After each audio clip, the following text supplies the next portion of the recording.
What is up, guys? My name is Logan Tremellin, and this is the Defying Odds podcast. Today I have on Katie Roering. She is the other half of Fontana Candle Company. That would be the better half. Which is, I had the other half, Eric, on in the past, and it's a multi-million-dollar natural candle company based here in Lancaster, Pennsylvania, and it started from a date night activity, so it's a great story, and it's awesome to have you on to talk about the marketing side of things. Yeah, thanks so much for having me. Yeah, of course. I appreciate you taking the time. This podcast is sponsored by macromerch.com. Macromerch.com is a simple and easy way to order custom printed t-shirts and products day or night at your convenience. Do you own a business? Do you have an event coming up? Are you involved in an organization or play a sport and need shirts? Look no further. Head over to macromerch.com to browse and select your desired apparel, brand, style, and color.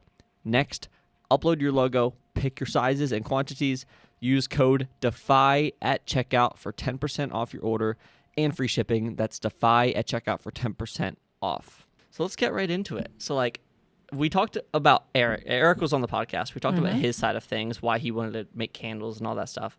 From your perspective, why did you guys get into this? How did it start? To be perfectly clear, I had no interest in candles, and I thought he was crazy. Never would have imagined in a million years that we would own a 7-figure candle brand. I was big into, I owned a dog daycare when we were dating, and we did boarding, grooming, training. So that was really where my passion lied. And it was really through that business. I owned it for 3 years with 2 other partners, and I learned that marketing was my skill. Yeah. That's what I really brought to the table in that business.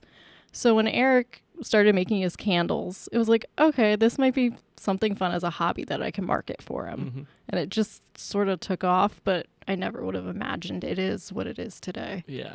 So take me back to how it initially became a thing that you guys were doing. It started very organically. We would make small batches in our basement, and we would take them to makers markets and craft shows in Lancaster. And I really started with the marketing on the Instagram. That was back in 2018. So in Instagram, it was all about the photos back then, before video was king. So it was all about that Instagram aesthetic. And that was pretty easy to replicate with candles. We got a professional photographer, and that's where we really put our first investments in the brand, was the professional labels, branding, and a professional photographer. So we really hit the Instagram aesthetic look, and it did well. Yeah, I remember you told me the story of you going to a maker's market. It might have been the first time or one of the first times, and you sold $800 worth of candles, and that's when you first realized, this could be a thing. It's people like our candles. Yeah. Okay. And then you started posting on social. When did it realize and click for both of you that social can actually be our main thing here, not just in person? I would say social really took off for us probably early 2020. Everything clicked for us to be an e-commerce brand right before the pandemic happened. Yeah. So it's all the pieces fell into place at the perfect time when everyone was home on social and wanted to buy a product like a candle to indulge themselves. Yeah. So all the pieces really came into place at the perfect time. So I do think you can work hard, build a great brand, but there's always a little bit of luck involved too, especially when it comes to timing. Yeah. So the timing did work out for us. How long were you posting? You were posting these professional photos that was very Instagram-y in that time when Instagram was photo-based. How long were you posting, before you started to see actual results from it? I was always consistent. I believe in posting at least once a day. Yeah.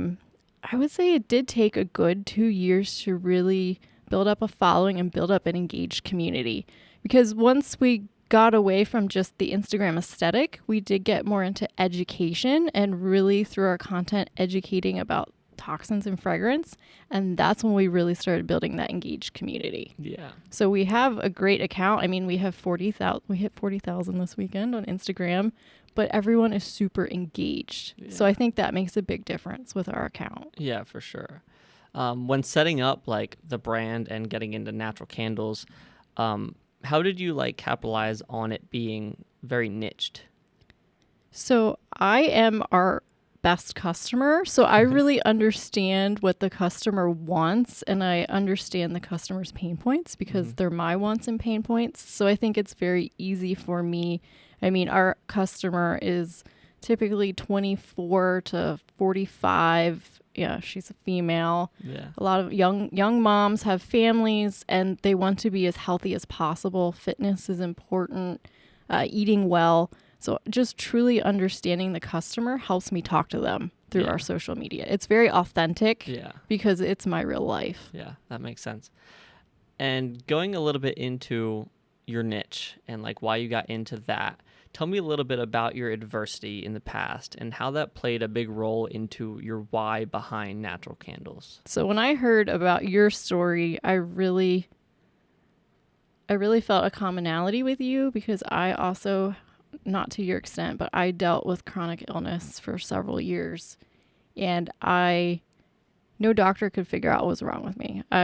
3 years I suffered, and I had to walk away from my dog business, which I loved because I really was too sick to do the day-to-day ops anymore. Like, I just could not do it. I lost a ton of weight. I was skin and bones, just weird symptoms that doctor to doctor, don't know.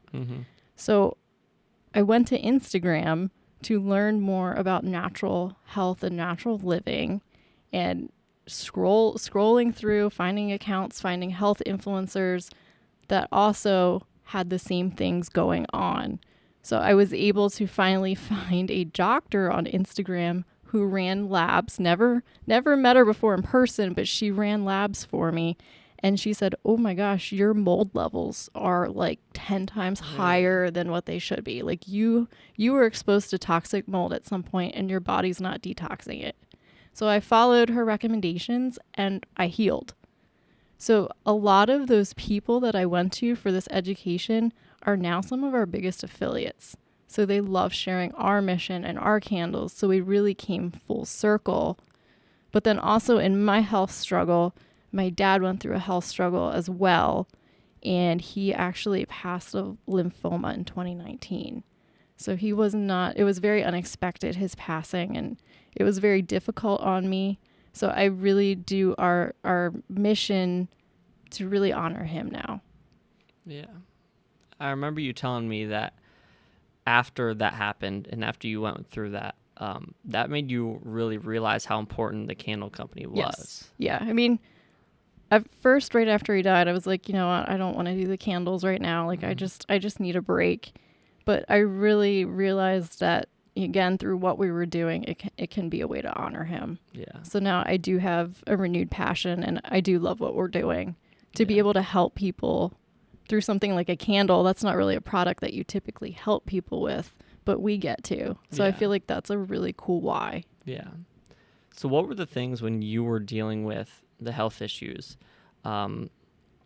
that you eliminated, that you realized were really bad for you? Obviously, mold was one of them. Yes. And how did candles play a role in that? So I'm really sensitive to mold. Like right now, if I would get into an old house, like I could tell you right away if there's mold in there. Like I have a super sensitive mold sniffer, I guess. It's not a great thing when you're traveling and go into hotel rooms. I wish I didn't have this ability, but and the other thing that really bothers me is synthetic fragrance, which is typically in most candles. And the thing about synthetic fragrance is it's a chemical concoction of up to 3,000 different chemicals. And the scary thing is the fragrance manufacturers don't have to tell you what's in it. So you really have no idea what you're being exposed to. And a lot of it is like in wart remover, toilet bowl cleaner, pesticides, cigarettes, and they're just putting this right in your candle. So when I am around synthetic fragrance, like my throat really feels it. And my husband has asthma. He, gets asthma attacks. So our mission is to educate people on the toxins in fragrance. Yeah. And give a little shout out to the candles. What are they made of? Why are they better? So our candles are 100% natural. So they're beeswax, coconut oil, and pure essential oils for scent. And we had this third-party verified. We were the first candle company to disclose all of our ingredients and to get this third-party certification that they are natural and non-toxic. So what did you do to grow? Obviously, you started posting on social media. You were posting consistently for 2 years before you started to see results. But what were you doing on social and in marketing in general from your perspective, because that's what you liked, to make sure that you grew the company? So again, it started very organically. We didn't have a huge marketing budget. We started out with these health influencers that helped me on my journey. I would message them and say, hey, like, this is what I'm doing. Can I send you a candle? Would you like to try them? So most of them said, sure. The doctor that healed me of my mold, she is one of our biggest affiliates. When she posts our candles, we see a dramatic increase in sales. Yeah. Like, she drives sales for us. So there's a couple really large health influencers that we gained just by sending a candle. So I guess that's called product seeding. Yeah. So that's what I did, but not knowing what I was doing. And that really led to now we have an affiliate program with an affiliate manager who manages all these relationships. So that was definitely a big part of it. A lot of it also was just like collaborations with other brands in the natural space, doing giveaways, really driving engagement through those, doing lives with other founders of natural brands, talking about our whys, doing educational pieces, anything to really drive home the message. And I think too, in those early days, Eric and I were very visible on the social media. So you could tell we were a family-owned business that truly cared about what we were doing. And I think our authenticity is what set us apart from a lot of the big brands too. Yeah, for sure. When I look at your Instagram, it feels very authentic. Yes. Like, it seems like you guys are doing everything by yourselves, which is a good thing from how it feels from the consumer. I want our consumers to be able to trust us. So if they see us and know us from our daily stories, that trust is built. So over the past, it's only a 4-year-old company, right? I think we just turned 5. 5. Yes. 5-year-old company. Where would you say you are now? We try to double every year. That's our goal. We never want to more than double because we know the pain that comes along with it. And we don't want our customers to have a terrible experience from our rapid growth. But we should be hitting 2 million in sales this year. That's the goal. And we're definitely on track.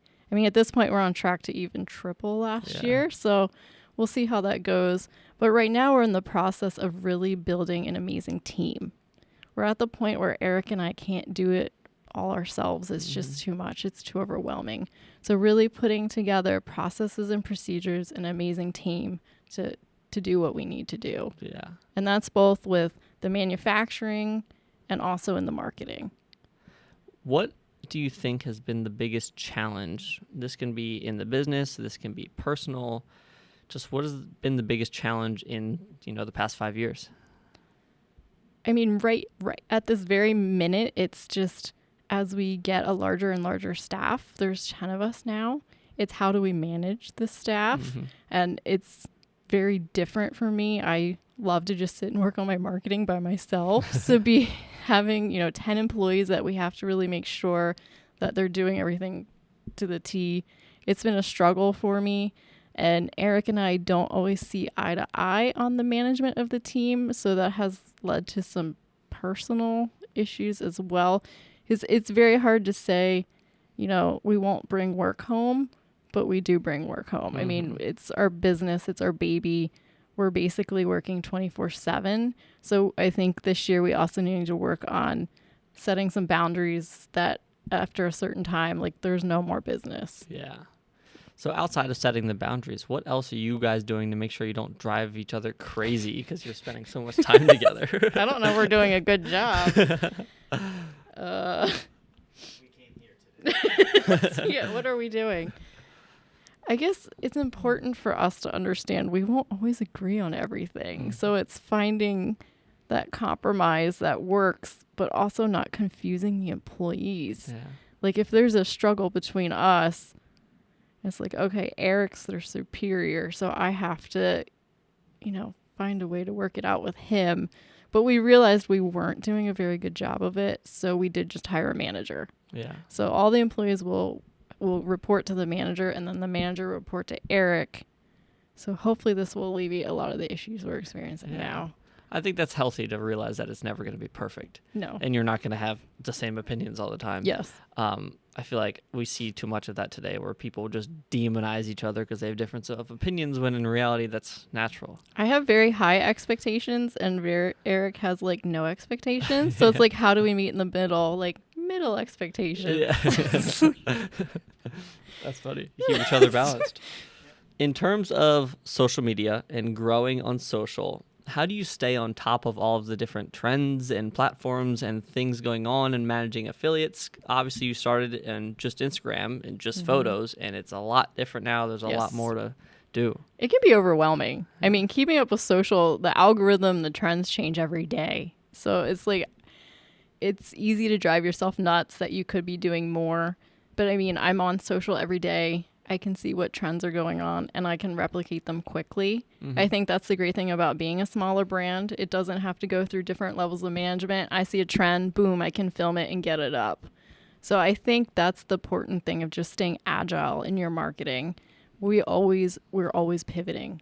If we see something new coming along, we pivot so we can take advantage of it. Yeah. Like video is huge right now. So we hired you to help us with our video. We hired another guy who's really good on TikTok, and he built another local brand to a huge TikTok following. So it's getting help when you need it as well. Yeah. Getting some expert help because you can't do it all. Is there anything that you're doing to like make sure that you're following the trends? Like, do you, without getting lost in social media down the rabbit hole, are you like getting on and consciously like looking for trends when you're on there, looking for audio, looking for different things that bigger, companies are doing? I have several brands that I follow that I use as benchmarks for best practices in social media. So when I see them doing something, it's like, okay, this is probably a good idea to try.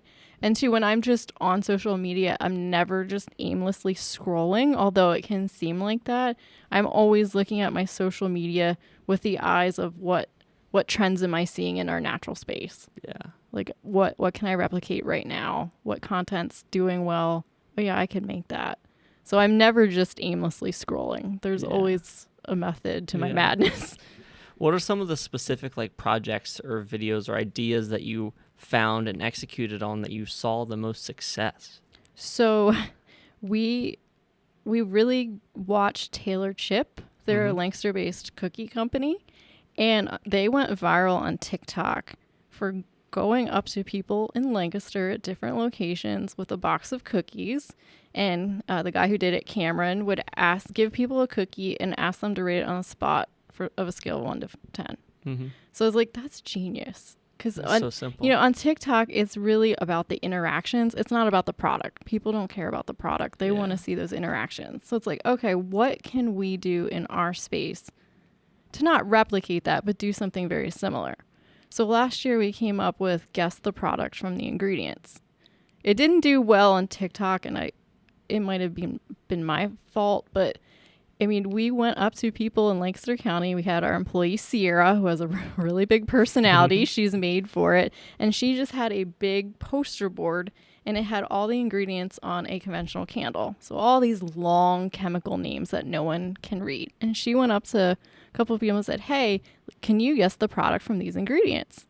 And we had some really funny interactions of people just guessing some random products like bleach and Clorox and cigarettes and paint and rubber products.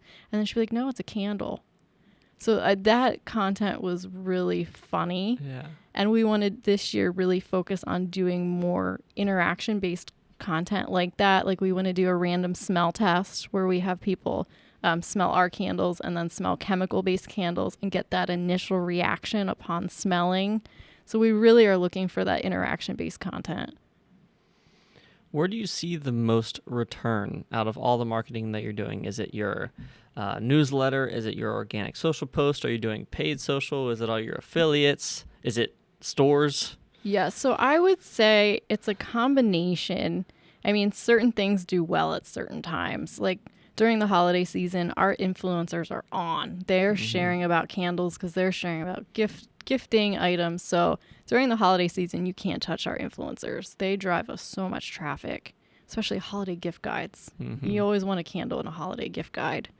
But when you come out of the gifting season, it does get a little bit more difficult. So that's when I really rely on our assets, like our email list. So we use Klaviyo, which we love because we can highly segment our customers based on what message we want to send. So we're never annoying or bugging our customers, and they're getting their highly targeted messages. And we also use that for SMS. So when I need to drum up some sales, I go right to Klaviyo. And then we have never done that well on paid media. I would say our PPC, it's been mediocre. But we are trying to see if we can work on that a little bit this year. But I've also been really focusing on podcast ads. So we are working on finding the best podcasts in the health and wellness niche and getting our ads on there. Mm-hmm. And the return's been fairly decent on that because it's that highly targeted niche. So we're focusing more on podcasts. Yeah. So what's next for Fontana? We are doing our best to expand our portfolio of products. Basically, anything with a fragrance in it is something we want to look at because, why bring synthetic fragrance into your home when there's natural alternatives? So we're looking at really anything at home with synthetic fragrance. So our portfolio will be a lot broader in the next few years, and we're excited about that. This podcast is sponsored by macromerch.com. Macromerch.com is a simple and easy way to order custom printed t-shirts and products day or night at your convenience. Do you own a business? Do you have an event coming up? Are you involved in an organization or play a sport and need shirts? Look no further. Head over to macromerch.com to browse and select your desired apparel, brand, style, and color. Next, upload your logo, pick your sizes and quantities, use code DEFY at checkout for 10% off your order and free shipping. That's DEFY at checkout for 10% off.